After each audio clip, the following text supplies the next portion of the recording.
Hello and welcome to Ask a Member. I'm Ann Hughes, President of the Adrian Area Chamber of Commerce, and it's our pleasure today to give you the opportunity to learn from a member and learn about a member. In this case, it's Jason Preston, who is the owner of Next Step, it's a business for graphic design and marketing located right here in downtown Adrian, right? Yep, that's right.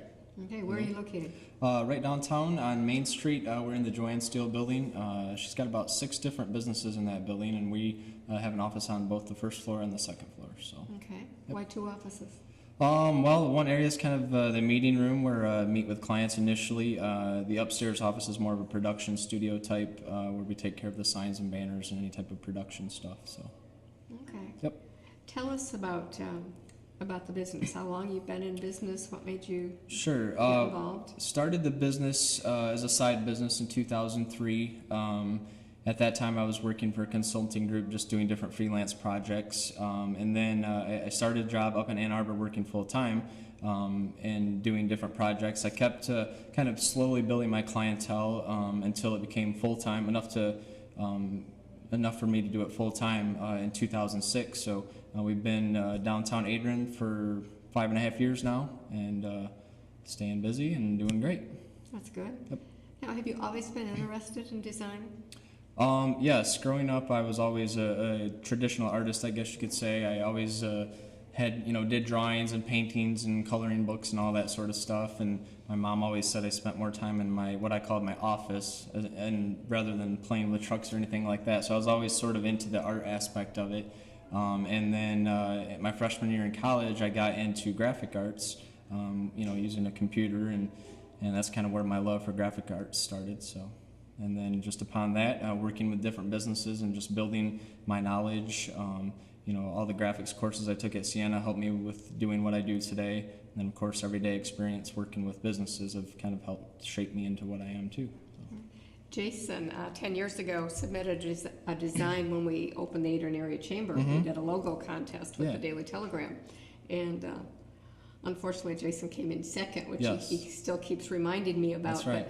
But logo design is important. Yes. It communicates to people who don't know you something about you. Right. What's the process? How do you come up with a logo? If I walk in and sit down and say, I'm going to start a business and I need a logo. Right. Well, like you said, logo design and your brand really is your foundation of your business. A lot of times it's the first image that a potential client sees about your business. So you want it to be something professional, clean, and says something about you and what you do. So for our clients, we have people come in for a free initial consultation, kind of sit down with them, see exactly what type of business they are, who their competitors may be, what their target market is, and all of those things help define the process and how we come up with a logo or a brand or identity for your company. So and then from there, we come up with a few concepts. It's kind of a back and forth working together thing. Once the client gets to where they want to be and are happy with something, then the application process comes in where we can apply that logo to business cards, promotional materials, signs, banners, vehicle lettering, anything that has your name on it, really. Okay. So you mentioned branding. Talk to us a bit about branding and how you keep that concept at the forefront when you're working with a client. Right. Well, a lot of people, I guess one thing that's always kind of irritated me, I guess you could say, is that one person, a business may have one person design the logo, then they go to another company and have them print their letterhead. Then they go to another company and have them print their signage and banners and that sort of thing. So what ends up happening oftentimes is that the logo ends up looking different in every area. So you may have it stretched, squeezed, placed differently. So really the key to building your brand is, keeping everything consistent, and that goes across all advertising platforms, from your business cards to your stationery, to your invoices, to your clothing, the shirts that you might wear, anything that would represent your company, you want to be consistent. Okay, and I know Jason helped us with the consistency of the All About Women event. Right. Because this past year we did really well. You did the brochure, you did bookmarks, we did save the date cards, we did the telegram piece, and the website presence too. And that made a real difference. Yeah, and we may change a few colors or a background image or something like that, but the main point is that the logo stays the same. So. Mm-hmm. So why did you decide to go into business for yourself instead of? Well, I think when I started doing work for the freelancing company back in 2003, the consulting company, I really got a chance to start working with all sorts of different types of businesses. Whereas before I had been pretty much used to just working with one sole company and doing just their graphic design. So really, that's kind of where the love for working with other companies it's kind of where I fell in love with that idea. So really, the idea of working with so many different businesses and really helping businesses, achieve that professional look is really kind of where it all came down, I think. So. Okay. What's the most challenging part of being an entrepreneur, working for yourself? I think in my position, I'm the owner and the operator, so it's really tough to kind of manage everything. At this point, I'm the designer, I'm the salesperson, I'm the the person that does all the work, really, the invoicing, the billing, the emails, the follow-ups, the quotes. It kind of goes on and on. So that would definitely be the most challenging part, although it's also rewarding too, knowing that I am the person that takes care of it all too. So if something goes right, it's your right. your responsibility, and if something goes wrong, right, yeah, there's nobody to blame it on. Exactly. So what would you tell someone thinking about going into business for themselves? What piece of advice would you give them?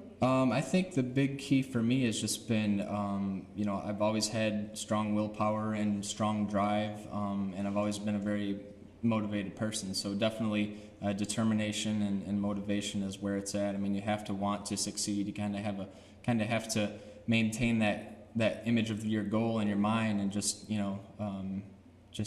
stay strong and move forward. Times may be tough, but in the end, it's worth it. Okay, so for you, is the design work, what they say, find something you're passionate about and right. never work a day in your life? Is yes. that how you feel about what you do? Absolutely. And anytime people ask me, I always say that I truly do feel blessed because, I'm one of the few fortunate people that have been able to take my talents and make a living out of it, and not many people can say that. And so, I think just growing up, in being into art and that sort of thing kind of really helped decide what I wanted to do. I always knew I wanted to do something in art, but I didn't really think I'd be able to make a living at it. So once I got into the graphics arts program, that really was a good find for me. So yeah. Definitely you are blessed. Yes. What's the best, what do you wish you had known back in 2003 or 2006 that you know now but you didn't know then? Oh, wow, I guess I could say a lot of things. I think primarily, starting out, I think I wish I would have taken a few more business courses maybe. I probably just taking a few business courses or even meeting more people out in the chamber type environment, networking type environment would have helped, because a lot of those things I've just learned along the way. But definitely more courses, business related courses probably would have helped me a lot. Okay. If somebody wants to get a hold of you to see about a label or other project, not a label, a logo. Yeah. What's the best way for them to get a hold of you, Jason? Best way is to call our office, 517-270-4095, or you can also send an email to info@nextstepcreative.com. And we also have a Facebook page where you can get on and kind of check out our work and kind of stuff that we're up to, which is facebook.com/nextstepcreative. Okay. And website as well? Website is nextstepcreative.com. We don't have a lot going on there right now. We're kind of redoing it right now. So, but yep, certainly soon we'll have a new website up where people can check out our work as well. Okay. And of course, you're located in the Joanne Steel Insurance Building. Yep. And you've got a notebook over there with yep. all of got the samples. Yep. If got samples on right outside our office door, and I've got 2 receptionists there. So if you walk in and kind of are lost as to where to go, just ask them, and they'll direct you to where I am. So. Okay. What's the project you're most proud of on a closing note? I think on a closing note, what I'm most proud of is just the work in general that I've done all over the county. It's so cool to, as an artist, of course, it's so rewarding to just look around and say, hey, I did that. I created that in my office, right? I remember working on that at my house, sitting on my back patio, that sort of thing. And one real cool thing, real quick story, over the summer we went to the fair last year, and I took my kids through the merchant building. Of course, a lot of my clients are, there as vendors, and so my kids were like, "Dad, you did this. Dad, you did that." So it's just remembered. so it's so cool to just kind of, see your work in action. So. Yeah. Well, it's part of your legacy. Yes, absolutely. It'll be around for a Yeah. long time. Well, Jason, we thank you very much. Thank you very for much. being with us today. And until next time, this is Ann Hughes, and this is Ask a Member.